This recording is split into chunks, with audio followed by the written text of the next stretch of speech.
All right, so this video should cover both sections 1 and 2 of chapter 11.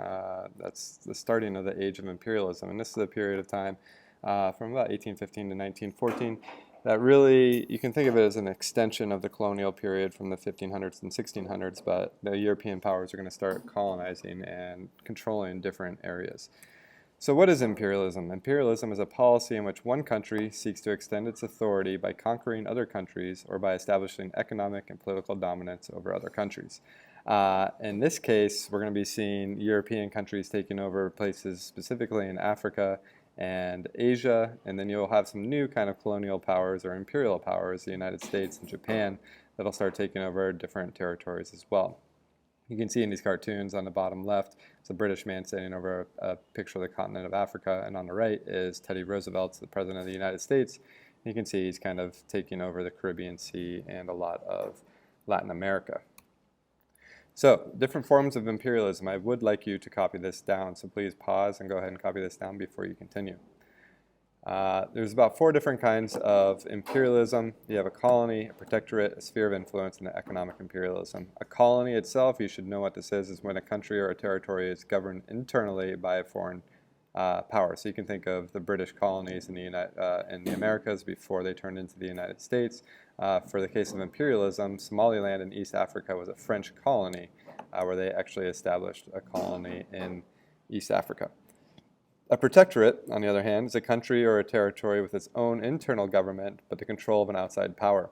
So this is when a European power, most likely a European power, controlled a country from the outside, even though the inside, the country, they had their own government. So an example of this was Britain established a protectorate over the Niger River Delta, but Nigeria itself governed itself. Britain just had control of that. Sphere of influence is an area in which an outside power claims exclusive investment or trading privileges. So pretty much what they said is that this territory in Africa or in Asia can only trade with the United States, or it can only trade with the European power. So this is really an economic type of imperialism. Another example was Liberia under the sphere of influence of the United States. Liberia was actually established by freed slaves that wanted to be repatriated to Africa.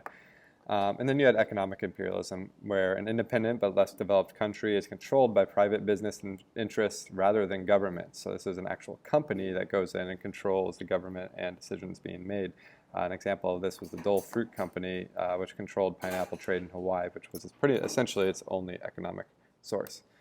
And then you had different types of management controls of these colonies or these different imperialized places. Indirect control is when the local government officials are used, so actual natives of the country will be actually used in the government. There's limited self-rule. The goal is to develop future leaders so that eventually these places will gain their independence, and the government institutions are based on a European style but have local rules. So some examples of this were the British colonies such as Nigeria, India, Burma, and the U.S. colonies in the Pacific Islands. On the other hand, you had direct control, and this is where foreign officials are brought in to rule. Most of this were French colonies, did this a lot, and German colonies as well. So you would actually bring people from your land and come institute them into this other territory. This really leads to no self-rule. The goal of this is the assimilation, to try to get the local people to assimilate into the foreign person's powers, into the foreign person's culture. And the government institutions are based only on European styles. So some examples of this is the French colonies such as Somaliland and Vietnam, the German colonies such as Germany, East Africa, and the Portuguese colonies such as Angola. The first place to really feel the brunt of imperialism was Africa, and this is what becomes known as the scramble for Africa. So before Europeans, Africans really followed traditional religious beliefs. Some were Islam in the north, some were Christianity more towards the south, but a lot of them were kind of local, indigenous religions as well. There's thousands of different languages spoken across the continent, and several different governmental strategies, different clans, tribes, kingdoms, states, nations. They had all sorts of different things. And this really leads the Europeans to this idea of social Darwinism. When they're able to come to Africa and conquer them so easily, there's this idea where they're applying evolution and natural selection to human society. So Europeans think that since they're able to control these other territories so easily, that they must be superior. And this leads us into the term of racism. It's the thought that one race is superior to all others. You can kind of see on this cartoon here that the British caricature and Uncle Sam are kind of carrying the heathens on their backs up to, you know, Lady Liberty up on the golden mount.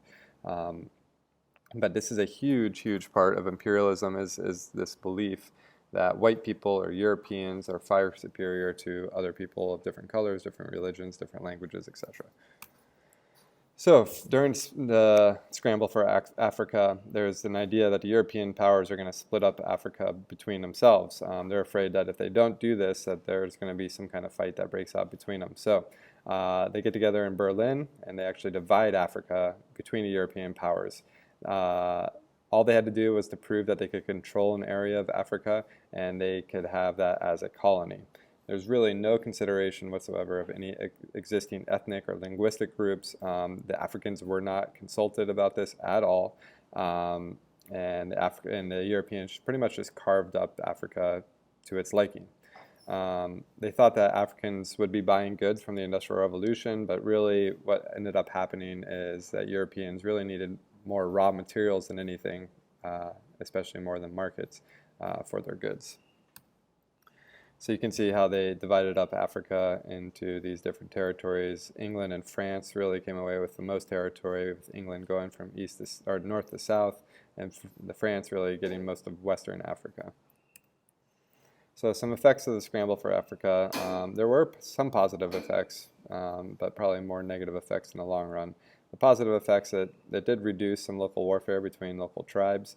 There's definitely improved sanitation, hospitals, and schools. The lifespan and literacy is increased substantially. There's economic expansion. Infrastructure improves with roads, railroads being introduced. And most of these benefits would help the colonial powers in terms of exploiting the resources of Africa. Negative effects are obviously huge. The Africans lost control of their land and their independence. There was lots of death because of new diseases and resistance. The resistance of the Africans from the Europeans. There was a breakdown of traditional cultures, and probably the worst effect is the division of the African continent, where people were forced together who often did not get along. Some tribes were separated from each other by these permanent borders that, you know, Europeans just drew out of their own concern. So this is the beginning of imperialism, and you can watch more next class.